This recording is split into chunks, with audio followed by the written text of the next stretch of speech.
Kim at Paolo Avellino, susunod nga ba sa yapak nila Ryan at Pao? Showtime fam nag-react sa proposal ni Ryan Bang.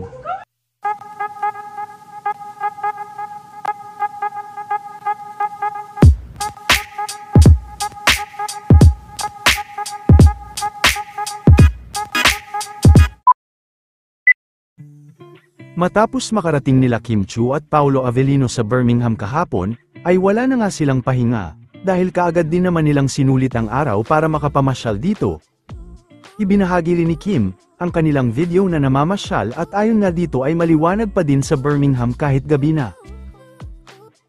Samantala, matapos ang naging kasalan nila Kim at Paolo Avellino sa kanilang serye, ay hindi naman maiwasan ng mga fans na isipin na mauuwi din ito sa totohanan.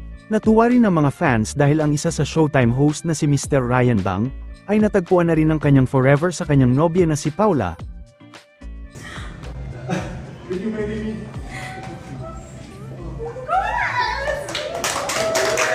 Hirit tuloy ng ilan ay wala talaga sa tagal ang relasyon. Dahil kapag nakita mo na ang para sa'yo ay hindi na mahalaga ang taon ng relasyon. Kaagad rin naman na nag-react ang mga Showtime host at masayang-masaya rin sila para kay Ryan. Crying, "I'm so happy, congrats you too, happy anniversary engagement, woohoo." Kaagad rin na nagkomento si Sir Ogie Alcacid, Jong at Yael.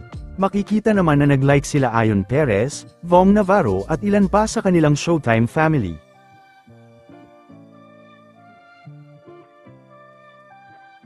Kaagad din na nagkomento si Tiyang Amy Castillo at Jackie Gonzaga.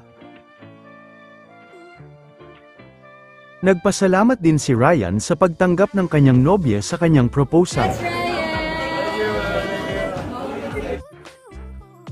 Time will tell naman umano para kay Kim at Paolo Avellino.